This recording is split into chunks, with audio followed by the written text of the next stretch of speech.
नमस्कार बच्चों, कैसे हो आप सभी लोग। आज हम क्लास 10 प्रश्नावली 8.1 का प्रश्न नंबर 6 देखेंगे। ठीक है, तो चलिए शुरू करते हैं। यदि कोण ए और कोण बी न्यून कोण हो जहां कॉस ए बराबर कॉस बी, तो दिखाइए कि कोण ए बराबर कोण बी।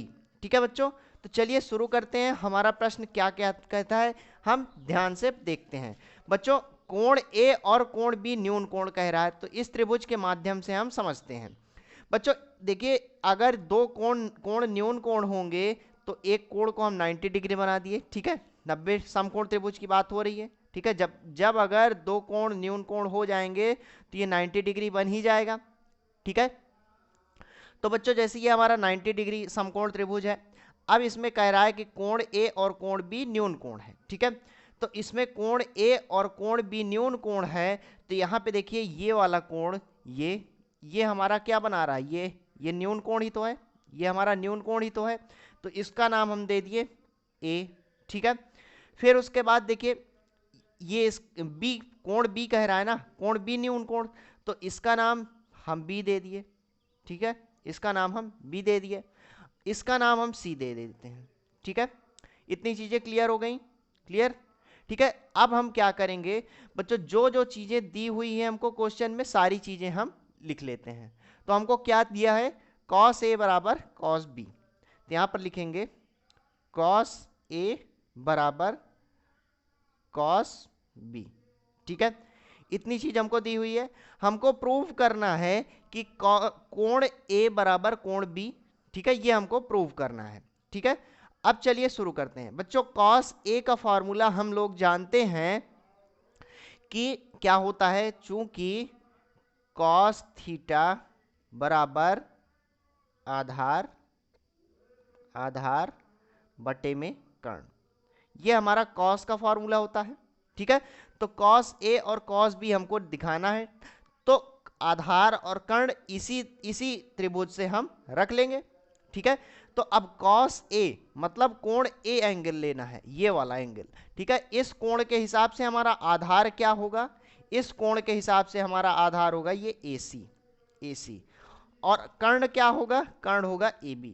तो क्या हो जाएगा AC बटे AB। ठीक है, आरे आधार का कॉस का फॉर्मूला होता है आधार बटे कर्ण, और पहले हम इस वाले को देखेंगे। तो कॉस ए के हिसाब से हमारा आधार क्या होगा AC। ठीक है, तो ये लिख लिए हम AC बटे में कर्ण क्या है AB, तो ये हम AB लिख दिए। ठीक है, इतनी चीज क्लियर हो गई। फिर ये देखिए, अभी हम इसको देख के चल रहे हैं, फॉर्मूला तो हमने लिख दिया है चूंकि। ठीक है, ये फॉर्मूला हमने लिख दिया है, हमको प्रूव ये करना है, इसकी सहायता से प्रूव करना है। तो AC बटे AB ये हो गया हमारा कॉस ए का। अब बराबर लगाएंगे कॉस बी का, हम निकाल लेंगे। कॉस बी में भी आधार बटे कर्ण फॉर्मूला तो यही लगेगा। ठीक है, कॉस थीटा की जगह में यहाँ पे बी हो गया है, तो आधार बटे कर्ण के हिसाब से बी कोण में क्या हो जाएगा हमारा आधार, बी कोण में हमारा आधार क्या हो जाएगा कि ये वाले कोण से 90 डिग्री कौन सी भुजा लगी हुई है, ये वाली BC। तो यहाँ पर लिखेंगे BC बटे बी कोण से कर्ण क्या बनेगा AC। कर्ण तो फिक्स ही रहता है, तो ये हो गया AC, सॉरी AB। ठीक है, ये हो गया AB, कर्ण हमारा हो गया AB। यहाँ पे देखिए, अब हमको बच्चों देखिए सामने क्या दिख रहा है, AB हम कैंसिल कर सकते हैं, नीचे दिया हुआ है। ठीक है, अब हमारे पास क्या बचा AC और BC, तो हम यहाँ पे लिखेंगे AC बराबर BC। ठीक है, अब यहाँ पे देखिए बच्चों कि AC ये कौन सी भुजा है, ये वाली। ठीक है, AC ये वाली भुजा है, तो AC के ठीक सामने अपोजिट में कौन सा कोण दिख रहा है, B कोण दिख रहा है, तो यहाँ पर लिखेंगे कोण B। AC के ठीक सामने कोण B है। ठीक है, बराबर लगाए, बराबर लगाएंगे। BC के ठीक सामने कौन सा कोण दिख रहा है, BC भुजा कौन सी है, BC भुजा ये है, इसके ठीक सामने ये हमारा कोण A दिख रहा है, कोण A, तो हम यहाँ पे लिख देंगे कोण A। ठीक है, इतनी चीज क्लियर। अब बच्चों कोण A को हम इधर भी लिख सकते हैं और कोण B को इधर लिख सकते हैं, कोई फर्क नहीं पड़ेगा, बराबर के चिन्ह लगा है, दोनों आपस में बराबर हैं, तो यहां पर लिख देंगे या कोण ए बराबर कोण बी।